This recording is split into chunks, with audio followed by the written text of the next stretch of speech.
عسلامة ومرحبا بكم في قناتكم التونسية في إسبانيا كويزين أم محمد. كالعادة نبدأ الفيديو متاعنا بالصلاة على النبي. اللهم صل وسلم وبارك على سيدنا محمد وعلى آله وصحبه أجمعين. نبدأ بسم الله في وصفتنا لليوم. اليوم حبيت نودكم بعكعيبات بقلاوة مبرومة تركية باللوز تعمل 66 كيف. أول حاجة باش نبدأ بها هوني القطر ولا الشحور. حطيت 2 كيسان سكر عادي معاهم 2 كيسان ماء، حطيت معاهم رندي ليمون. نحاولوا نحركوا السكر ونذوبوه قبل ما نحطوه على الغاز. هنا خيرت ولا حبذت اني نفوح الشحور متاعي بروح العطرشيه. هوني عندي نكهة العطرشية باش نحط قطرة بركة ما نكثروش باش ما يهاتيش بالمرارة. واذا ما هيش متوفرة عندك لاروم عادي تخلي الشحور متاعك يطيب وبعدك تحط له مقدار فنجان صغير متاع قهوة بماء العطرشية وتخليه يغلي 5 دقائق وبعدكش تطفي عليه. هوني نحركوا الشحور متاعنا ونحطوه على الغاز وين يبدا يغلي نحسبوله 12 دقيقه ونطفيو عليه. هنا عندي بات فيلو بطبيعه حاضره اللي تتباع تقريبا في كل المغازات، وعندي زاده بوغ نوازيت اللي هي الزبده النباتيه المغليه. هوني نبداو ناخذ بالورقه ونشقشقوها مليح مليح بالزبده، وما تنساوش الباقي متاع الورقات تلفوهم مليح في الباكو متاعهم وفي منديله باش ما يشيحوش وما يتكسروش. هذه باش تنجح معاك البقلاوه خاطر هي البات فيلو ياسر حساسه. هوني نشقشقوها مليح مليح بهذيك الزبده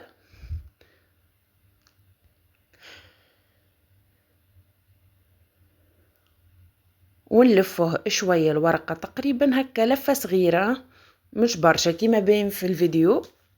هوني عندي لوز ابيض عادي مرحي. هذه الوصفه للامانه اني صورتها لكم على اساس انها حلوى رمضانيه ولا هكا لسهريه رمضان، ولكن ما كتبتش وما سهلتش القدره اني باش نهبط لكم الفيديو قبل الوقت هذا، ولكن ما هيش مشكله. لا هاوكا تستغلوها في حلول عيد ان شاء الله تضاعفوا الكميات وتستعملوها في حلول عيد ولا تحلوها للعيد. وهوني ناخذوا اي حاجه عود نتاع شيش طاووق. انا لهنا خذيت الابره نتاع كروشيه هذه نظيفه خاصه كان بالكوجينه مخليتها كونش للبقلاوه المبروم. نبداو نلفوا هكاكا ونكبسوا في نفس الوقت وبعدك نضغطوا عليها مليح مليح خاصه من الجناب، ومن بعدك نحطوها في البلاتو. هوني مش نعاود معاكم ورقه اخرى بالورقه. انا ما نحبهاش البقلاوه المبرومه تبدا خشينه نعبدو فيها اوراق دوبل. احسن حاجه تعملوا بالورقه وتسيسوا عليها وتخدموها تعطيكم نتيجه ما احسن. كالعاده ناخذوا الورقه نتاع الفيلو نشققوها مليح مليح بهذيك الزبده المغليه، نلفوها هكايا شويه بركه، بعدك نرشوها باللوز. انا هنا عملتها باللوز، تنجموا تعملوها بالنوازات بالبيستاش، لوز محمر بالقشره، جود بالموجود اللي عندكم.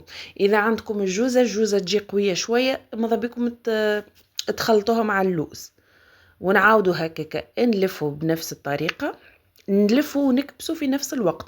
ولكن زاده ما تبالغوش في الكبسين باش الورقه متاعنا ما تتقطعش. نضغطوا عليها هكاكا من الجناب ونحاولوا نسكروها وبسهوله تامه تتنحى لنا من هذيك الابره ولا الحاجه اللي باش تلفوها به ونحطوها في البلاتو. سهلة مهلة ما فماش ما أسأل منها. إن شاء الله كان خلينا ربي من أهل الحياة إن شاء الله مرة نشارك معاكم ورقة الفيلو الدياري اللي نجمو نحلو بها البقلاوة التركية ولا أساور الست ولا أي حاجة من الحلويات الشرقية بطبيعة الحال اللي تستحق ورقة البقلاوة. نكملوا هوني الرشو اللوز متاعنا ونعاودوا نكرروا نفس العملية بنفس الطريقة. هاوكا المرة الأولى المرة الثانية بعدكش ايديكم تخرط عليه. سهلة مهلة.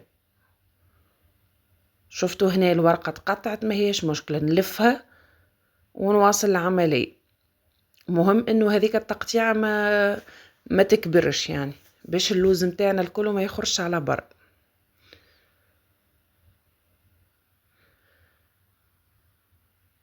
كملت هنا الورقات عندي على حسب كمية اللوز اللي عندي الكل بنفس الطريقة. تويكا نشقشقوها مليح مليح مليح بهذيك الزبدة باش تعطينا بنة على بنة، وندخلوها الفور مسخن مسبقا على 180 درجة، تبقى ما بين 30 و 35 دقيقة. ما تستحقش برشا وقت. هنا من المستحسن انكم تقصوها من الاول قبل ما تطيب. هوني هذوك الاطراف الزايدين نحيوهم على خاطر ما يكونوش مزيانين، واكيد اصلا حتى اللوز ما يكونوش فيهم. نحاولوا نوسعوا بالنا ونقصوها بالسياسة.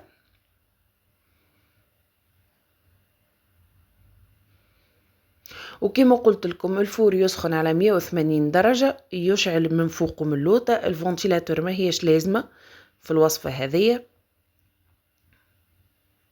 نخليوها حتى تطيب وتتحمر وهي سخونة هكاك نخرجوها من الفور. الشحور متاعنا يكون دافي، ما هوش سخون وما هوش بارد، يعني ايدنا تنجم تتحمله، فهمتوا؟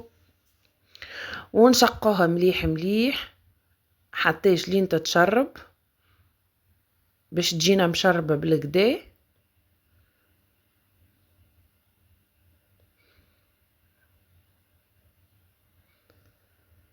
ان شاء الله نخلي لكم المقادير متاع الشحور بالتفصيل في صندوق الوصف. وكالعادة ما تنساوش لو كان عجبكم الفيديو ما تنساوش تخليوا لي لايك وكومنتير باش يشجعني ويحفزني. ولو كانك مش مشتركة اختي في القناة، مرحبا بك، الاشتراك مجاني. وهوني كعيبات البقلاوه بتاعنا بعد ما حضروا، كعيبات رشيت عليهم شوية بيستاش مرحي، وكعيبات زينتهم بلوز افيلي